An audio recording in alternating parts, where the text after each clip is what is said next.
Slim body है, तो आज से 32 साल के ऐसे ऊर्जावान कार्यकर्ता विभूति जी, अजय जी, आप तीनों और रमेश कार सेवा किया था अयोध्या जी जाकर, और नारा लगाया था कि राम लला हम आएंगे, मंदिर ही बनाएंगे।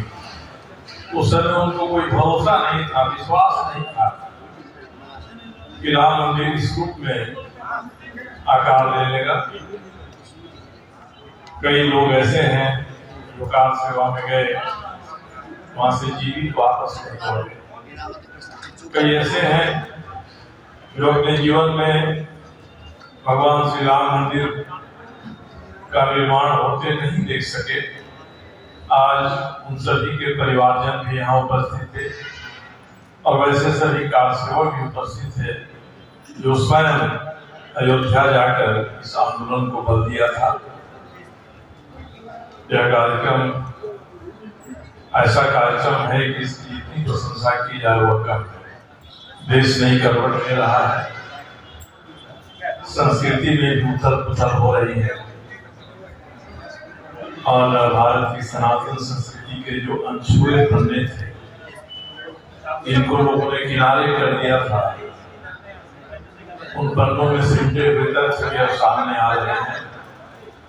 हम भरोसा कर सकते हैं कि कल भव्य श्री राम मंदिर में श्री रामलला की प्राण प्रतिष्ठा के बाद इस देश की संस्कृति, सामाजिकता, राजनीति सभी नया करवट लेगी, और भारत ने जो उड़ान भरना शुरू किया है विश्व गुरु के लक्ष्य तक जाकर ही यह उड़ान राम मंदिर हम राम राज के कार्यकाल में हम लोग विराजमान हैं। कार सेवकों का सम्मान चल रहा है, और यहाँ पर पूरे देश में 22 तारीख को जो माननीय प्रधानमंत्री जी के द्वारा, नरेंद्र मोदी जी के द्वारा जो कार सेवकों को सम्मानित करने का कार्य हो रहा है, ये गौरव की बात है। और राम राज के साथ हिंदू राष्ट्र की भी मनोकामना को लेकर अब हम कार सेवक आगे बढ़ेंगे।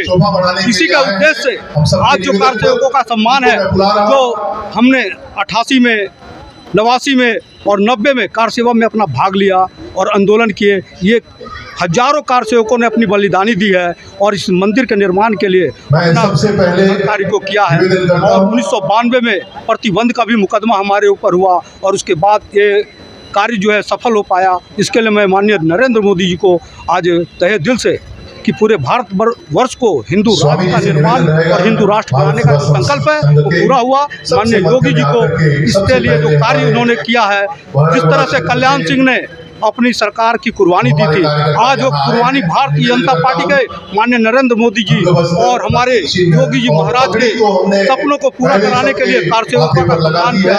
यही आज हमारा उद्घोष है कि हम सभी राम राज्य के तमाम जनता से 22 तारीख को दीपावली उत्सव मनाएं, घर घर पर दीप जलाएं, मिठाइयाँ बांटे, और दीप जला करके हम सबों को जो कार्य था उसको पूरा करें। ये तो हमारे देश का बहुत सौभाग्य वाली बात है।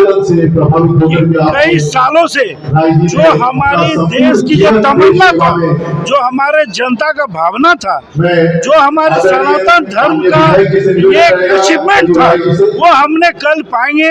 कुछ ही घंटों की बात है, और पूरा देश इसमें आनंद गौरव कर रहा है। और हम चाहेंगे कि इस जो आनंद की समारोह है कल, इसमें सभी हमारे देशवासी अपने घर में 2 दिए जलाए, बत्ती जलाए, और इस जो उत्सव है, महा उत्सव, इसको महान उत्सव की तरह आज कार सेवक को सम्मान दिया जा रहा है, क्या कहना चाहते हैं? देखिए, ये कार सेवक जो है, जिसके बदौलत हम ये कल का दिन देख पाए, इस कार सेवक की जो समारोह है, इस पे हम ये कहना चाहेंगे कि इन कार सेवकों के द्वारा जो हमारी जो प्राप्ति हुई है, ये हमारे लिए बहुत सौभाग्य की बात है। और उन सभी कारों सेवाओं का हम अपने तहे दिल से शुक्रिया करते हैं, जिनकी दौलत से हम लोग ये प्राप्त किए हैं।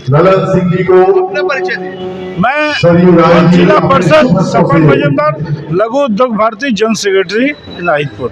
प्रकाश जी, आप भी उस समय कार सेवक थे, कैसा माहौल था? आज के समय के हिसाब से अगर उसको बखान किया जाए तो कैसा था कि आपको उस समय क्या भगवान की शक्ति आ गई थी कि जो आप लोग हंसते हंसते वो कार सेवक बन गए? गोस्वामी तुलसीदास जी की वो पंक्ति मुझे याद आती है, जब मैं वर्ष 1990 में मात्र 20 वर्ष का था और उस समय कार सेवा के लिए माँ पिता का आशीर्वाद लेकर के जब गया था, सूक्ष्म रूप धरि सिंह ही दिखावा, विकट रूप धरि लंक जरावा।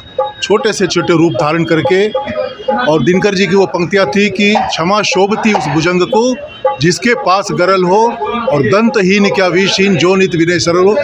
मुलायम सिंह यादव की वो गर्वोक्ति थी कि अयोध्या की सीमा में परिंदा पर नहीं मार सकता, उसको चकनाचूर करके कई प्रकार के बाधाओं को, अवरोधों को पार करते हुए, लाठी गोली का सामना करते हुए अयोध्या की जो परिधि थी, लाल कोठी के पास शरद कुमार कोठारी और राम कुमार कोठारी जैसे दो भाई को शहीद होते हुए अपनी आंखों से देखा है मैंने, वो मैं कभी नहीं भूल सकता। और उन शहीदों के सम्मान में, और आज भी मेरे साथ कई ऐसे कार सेवक बंधु जो अब मेरे बीच नहीं है, उनकी याद मुझे आती है।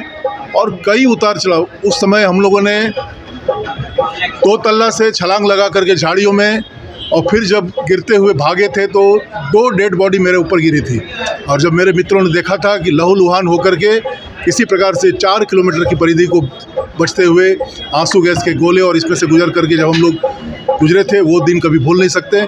फिर उसी समय जो गीत आया था कि सरयू में बहते लहू ने पुकारा, फिर चलो राम भक्तों चलो फिर दोबारा, वो हुंकार हमें फिर याद करती। तो फिर हमने 92 में जब फिर प्रस्थान किया, और जब कल्याण सिंह जी का शासन था, तो फिर सब कार सेवकों की हुंकार, लाखों राम भक्तों की हुंकार, मात्र 5 घंटे के अंदर में उस पूरे बाबरी ढांचे को ध्वस्त करके एक विजयश्री पूर्ण विजय का श्रेय प्रभु श्री राम को लुटाया।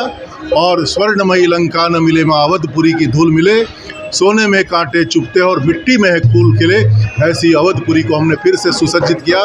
और माननीय प्रधानमंत्री जी के कर कमलों से जब कल यह पूरा देश या विश्व इस आयोजन को जब आलोकित होगा, देखेगा, एक नई छटा बिखेरेगा, तो प्रभु श्री राम की अवध नगरी हम सब के लिए विश्व का ऐसा 5वां आदर्श धाम बन करके आएगा, जो हमारे ऋषि मुनियों की, संतों की तपस्या का प्रतिफल हम सब भारतवासी अपनी आंखों से देखेंगे। इस ऐतिहासिक क्षण का प्रत्यक्षदर्शी होने का मुझे जो यह मेरे इस पीढ़ी में मुझे आशीष मिला, या मेरे पूर्वजों को यह सम्मान यह समर्पित मैं करते हुए इस जन्म को अपने गुरुजनों को, पूर्वजों को, कि मुझे इस प्रकार का अवसर देखने का अवसर मिल रहा है। मुझे धन्यवाद। जय श्री राम।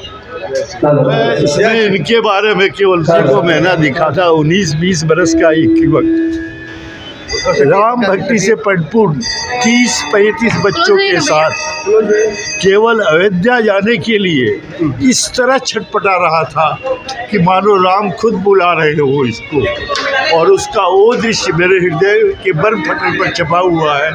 ऐसे ही राम भक्तों की प्रतिष्ठित के लिए हमने आज इनके चरणों में कुछ फूल अर्पित किए। मैं दिनेश श्रीवास्तव, आप देख रहे हैं आपका अपना एडी लाइफ।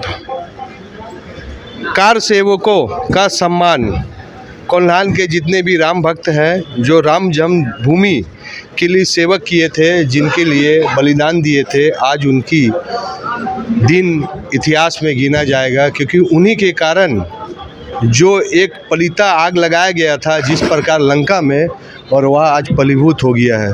बहुत जन शहीद हो गए हैं, लेकिन जो बहुत जन हैं जिनको आज सम्मानित किया गया है, प्रशांशु सिन्हा जी, कितने लोगों को आज सम्मानित किया गया है? हमारे पास 250 आदमियों की लिस्ट आई थी, और हमें ऐसा लग रहा था कि लगभग 125 लोग आएंगे, लेकिन मैं आपको बहुत हर्ष से बता पा रहा हूँ कि 150 से ज़्यादा लोग, कोई पटना से, कोई दिल्ली से, कोई कहीं से, भारतवर्ष के अलग अलग कोने से जो कोल्हान में उस समय कार सेवक थे वो पहुंच पाए। ये हमारे करने से नहीं हुआ, शायद ये राम का आदेश था और राम ने इसे कराया है। माँ जानकी ने उनके लिए सब पूरा किया है, या प्रभु हनुमान उनको कंधे पे लेके आए हैं। मैं अपार हर्ष के साथ ये कह रहा हूँ कि इतना बड़ा आयोजन मुझे भी अनुभूति नहीं थी कि हम कर पाएंगे। सिर्फ प्रभु का आदेश हुआ और खुद ब खुद लोग चल के आ गए, खुद ब खुद ये प्रोग्राम हो गया। इसके लिए मैं तहे दिल से जिस किसी ने हमें सहायता दी है उसका मैं शुक्रिया और आभार प्रकट करता हूँ। धन्यवाद। ऐतिहासिक पल तो है, और ऐसा पल जो 100-200 साल के बाद नहीं, 500 सालों के बाद हमारे पास आ रहा है। लेकिन आज उस ऐतिहासिक पर्व के पूर्व संध्या पर हम लोग जो है एकत्रित हुए थे वो इसलिए कि कोल्हान के उन कार सेवकों को जिनकी काम से कार सेवक के रूप में जो 2 बार गए 90 और 92 में, वो सचमुच राम के लिए जैसे हनुमान थे, इस राम कार्य के लिए वो हनुमान बन के गए थे। उन हनुमानों को प्रतिष्ठित करने के लिए, उनके चरणों में 2 फूल अर्पित करने के लिए आज का यह दिवस है। और हमें अपार हर्ष है कि प्रभु राम के इस कार्य में, जहाँ प्रभु राम के सेवक बनकर जो हनुमान बनकर गए थे, उनके चरणों में 2 फूल डालने का अवसर हम सभी को प्राप्त हुआ। चलिए, उनके नाम से फूल डालने का अवसर पूरे मिला। लेकिन आप सोचिए कि जिस प्रकार राम अयोध्या में श्री राम जन्मभूमि का जो वहाँ भव्य मंदिर बन रहा है, हर दिन कोई ना कोई भजन गा रहा है, कोई उनके लिए अगरबत्ती दे रहा है, कोई बेर दे रहा है। आप देखिएगा तो दंग रह जाइएगा। पूरी अयोध्या नगरी उसी प्रकार सज चुकी है जिस प्रकार राम भगवान रावण को हरा कर जिस प्रकार अयोध्या के लिए गए हैं, उसी प्रकार मनोज तिवारी का वह भजन जो आज सुबह सुबह टीवी में सुना, वह सुन लीजिए। जहाँ जगत राम पधारे उसी को अयोध्या जाना है, और हाथ जोड़ कर करे प्रार्थना, करे भारत को अयोध्या बनाना है। यह राम भक्त का वह जीवनी जो आने वाले समय में इतिहास में ज़रूर लिखा जाएगा, समझाया जाएगा कि राम लला को फिर 500 साल के बाद वहीं पर विराजमान किया जा रहा है जहां पर कभी मस्जिद बना दिया गया था। तो यह राम शक्ति है जो भक्त के पास है, और यह राम कार सेवक नहीं है, वह हनुमान जी है। और कहते हैं कि राम भगवान हनुमान जी को बहुत प्यार करते थे, और यही सम्मान है कि आज कार सेवकों को सम्मान देना और राम लला को एक छोटा सा भक्ति का संदेश देना। एडी लाइव का वीडियो को लाइक कीजिए, चैनल को सब्सक्राइब कीजिए। एडी लाइव की पूरी टीम की ओर से सभी को धन्यवाद। जोहार।